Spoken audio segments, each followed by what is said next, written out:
No wife, no kids, no life, my brother's family declared at Christmas, taking my savings. Just a waste of space, they all nodded. I smiled and left.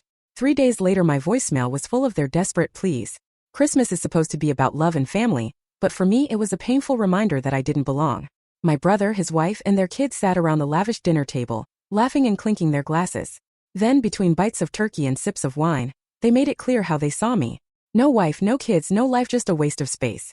And the worst part? They all agreed. Even my parents. I just smiled, stood up, and walked out. No yelling. No arguments. Just silence. Let them think what they wanted. But what they didn't know, what none of them ever cared to ask, was that I wasn't some pathetic loner. I had spent years working, saving, planning for something bigger than their approval. So when I left that night, I didn't look back. 3 days later, though, my phone wouldn't stop buzzing. Missed calls. Voicemails. One after another. Desperate voices, panicked words. My brother. His wife. Even my parents. The same people who had laughed at me, now begging me to call them back. Something had happened.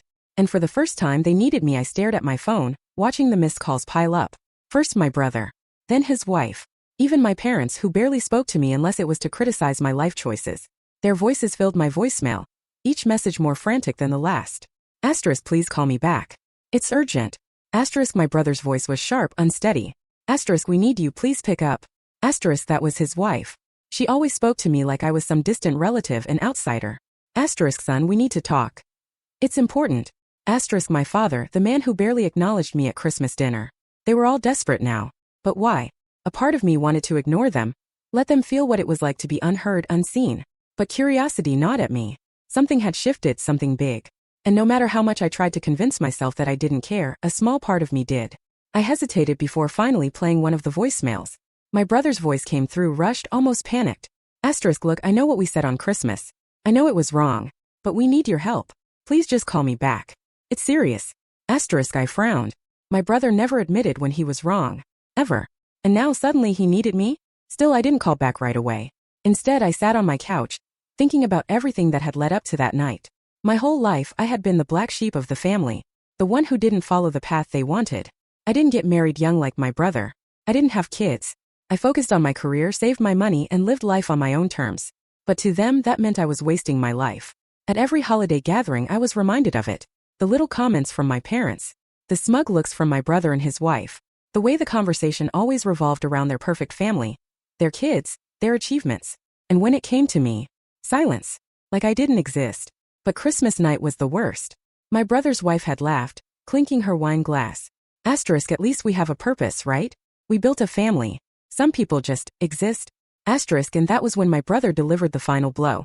Asterisk, no wife, no kids, no life. Asterisk, that moment stuck with me. Not because it hurt, because honestly I had heard worse, but because they really believed it. They truly thought I had nothing. That my savings, my career, my freedom meant nothing compared to their traditional life. But now, just 3 days later, they were the ones desperate to reach me. I finally sighed and called my brother back. He picked up immediately. Asterisk, finally. Where have you been? Asterisk, his voice was tight, anxious. Busy, I said flatly. Asterisk, what's going on?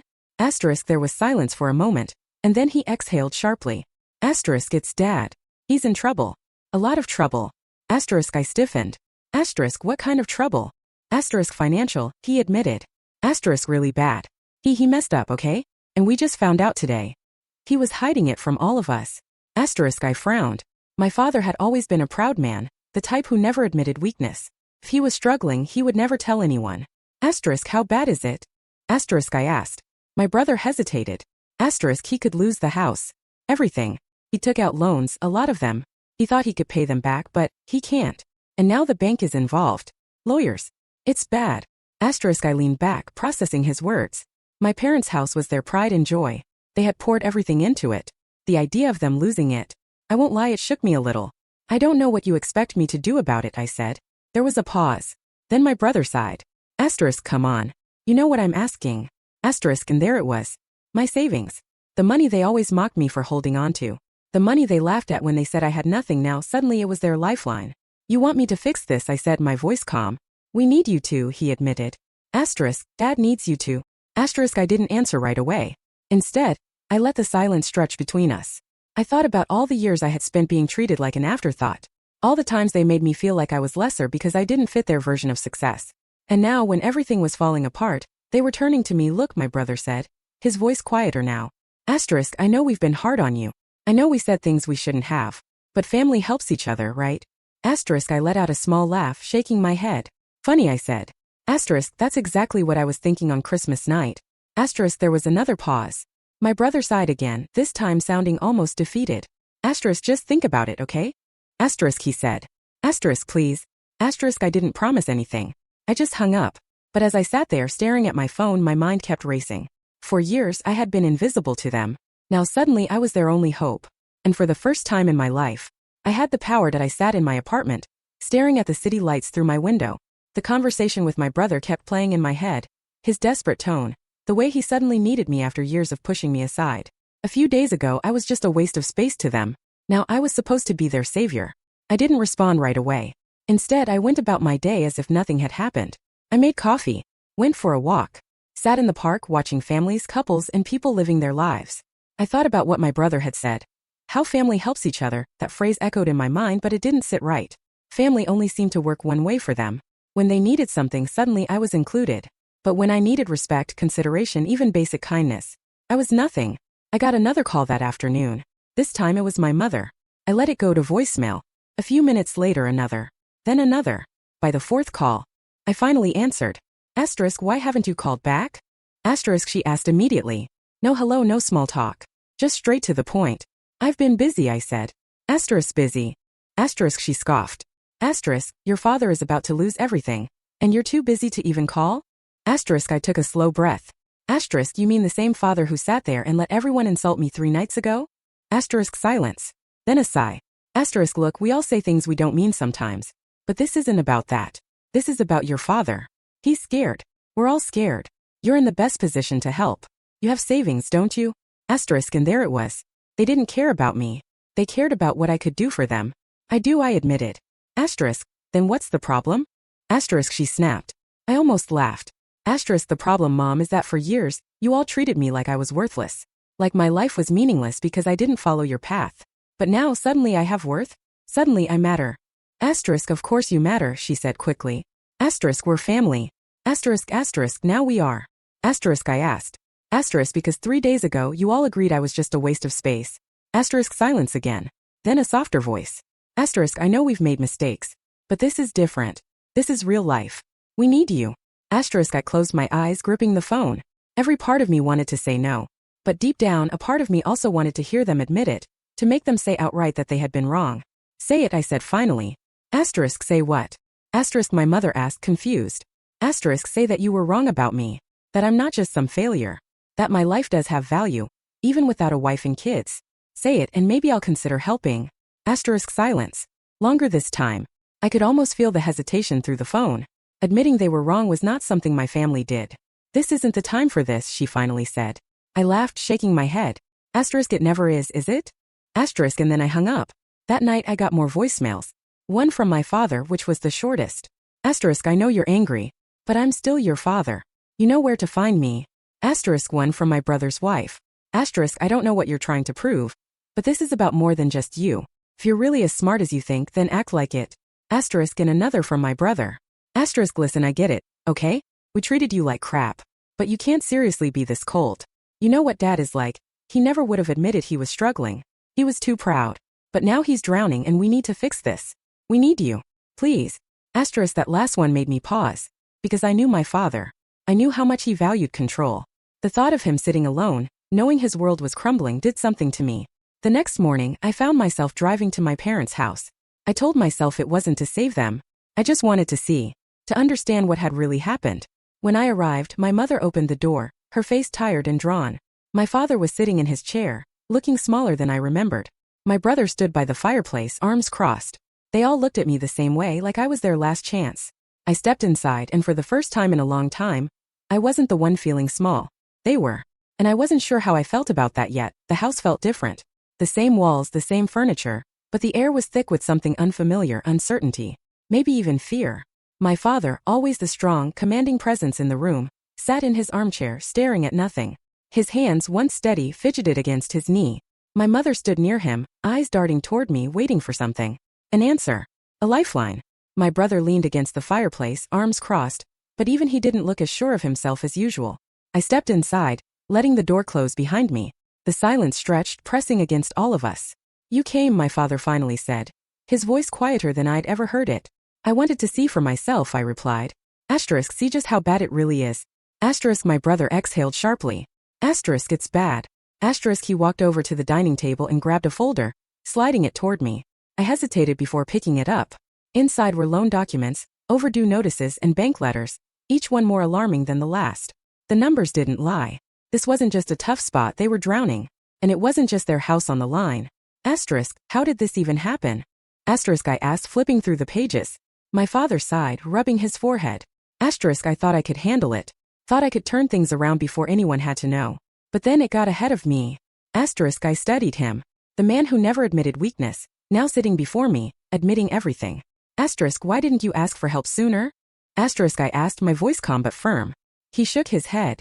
Asterisk, because that's not how I do things. Asterisk, no, I said, nodding. Asterisk, it's not. But suddenly, now that you have no choice, you're asking me. Asterisk, my mother shifted uncomfortably. My brother ran a hand through his hair. It's not like that, my mother said softly. Asterisk, isn't it? Asterisk, I asked. Asterisk, I mean, let's be honest. If I were the one in trouble, would you have helped me? Would any of you? Asterisk, silence. No one had an answer. I set the folder down and looked at them. My father, who had never once told me he was proud of me. My mother, who only called when she needed something. My brother, who laughed at my life choices. They had spent years making me feel like I wasn't good enough. But now they were relying on me. Asterisk, so what exactly do you want from me? Asterisk, I asked. We need money to stop the foreclosure, my brother said quickly. Asterisk, it's not just about the house. If they lose this place, they'll have nothing. Dad's credit is shot. They can't take out another loan. But you've been smart. You have savings. Asterisk, I let out a slow breath.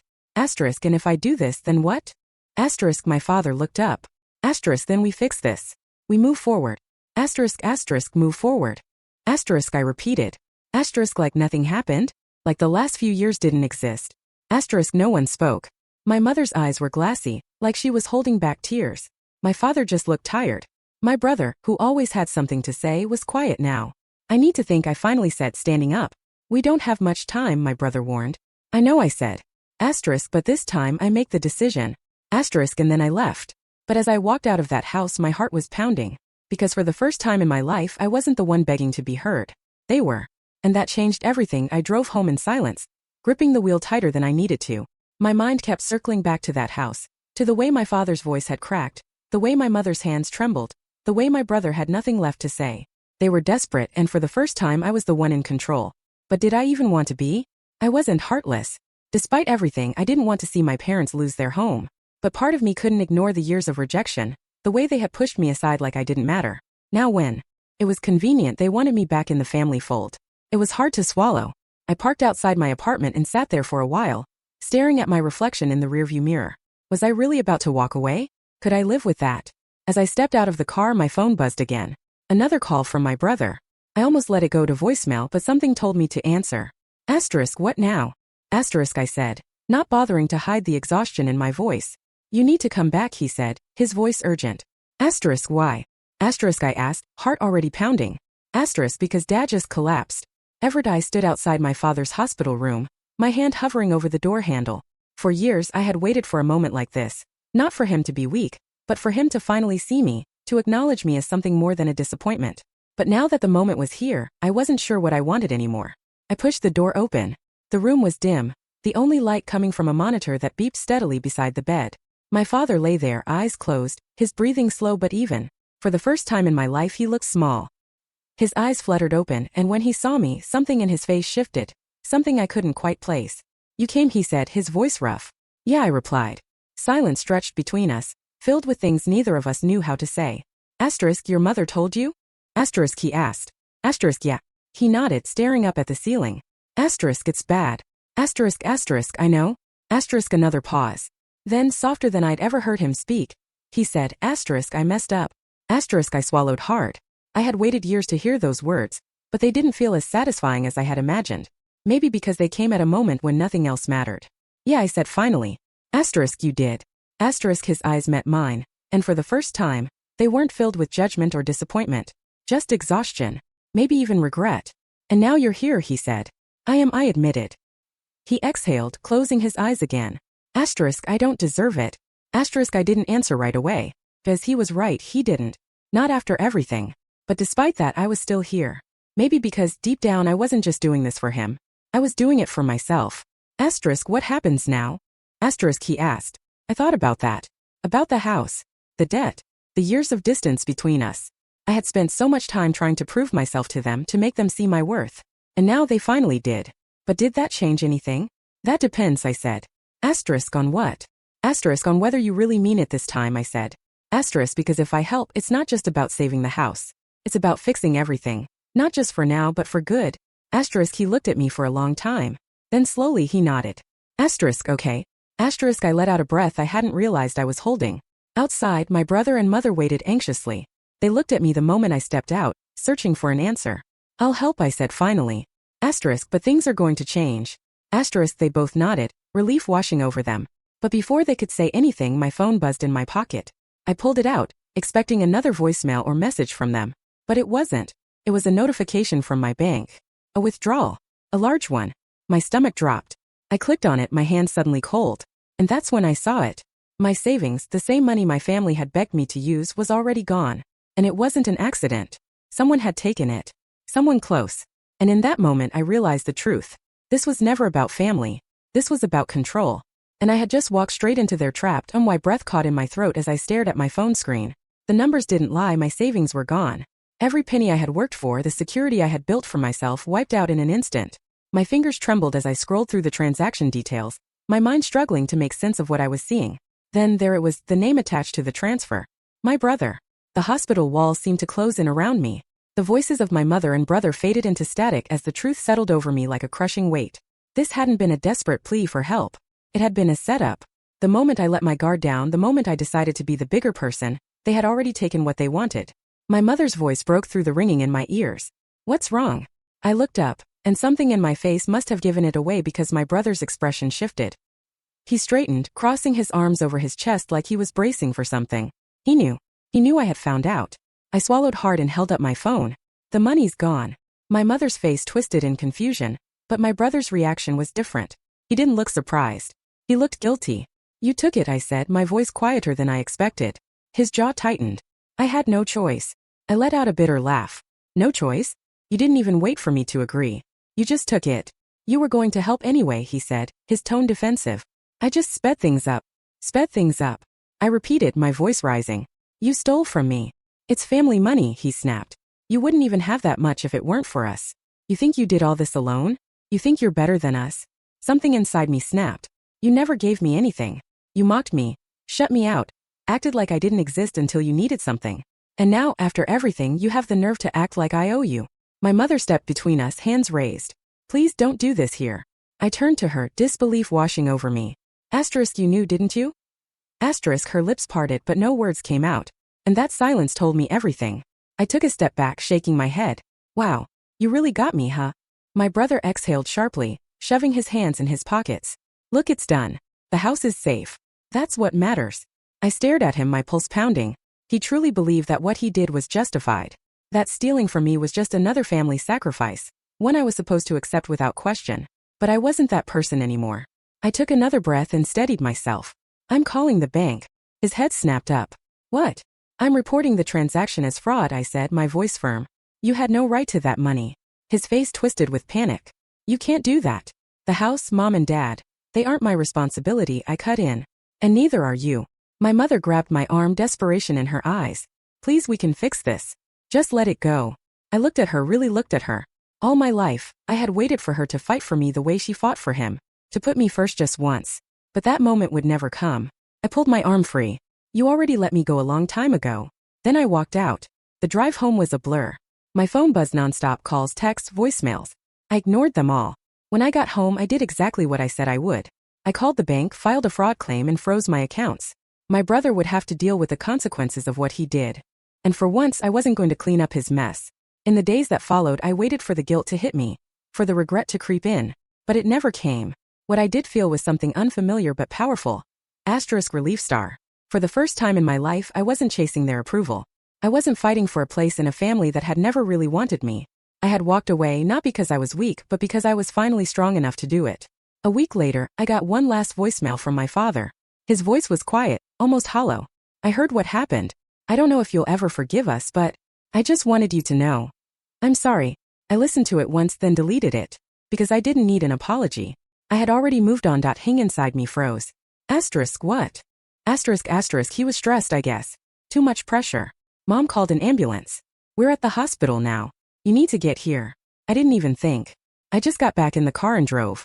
By the time I reached the hospital, my mother was pacing in the waiting area, her eyes red and swollen.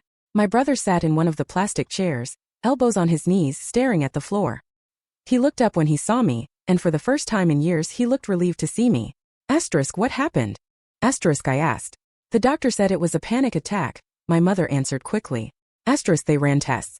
His heart is fine but his blood pressure was through the roof. They're keeping him overnight. Asterisk I let out a breath I hadn't realized I was holding. Asterisk so he's okay? Asterisk for now, my brother said. Asterisk but he can't handle this much longer. None of us can. Asterisk I looked at him, really looked at him, and for the first time I saw something I hadn't before. Fear. Not just for our father but for himself. For everything they were about to lose. Asterisk and now what? Asterisk I asked. He swallowed hard. Asterisk we need you. Asterisk those words again. But this time they didn't come with arrogance or entitlement. They came with something real. Something I had waited my whole life to hear. I turned toward the hallway where my father was resting. The man who had never once asked me how I was doing, who never cared about my choices, now lying in a hospital bed, forced to face his own vulnerability. The power shift was undeniable. But what was I supposed to do with it? I wasn't sure. But as I stepped forward walking toward his room, I knew one thing for certain. This wasn't over yet.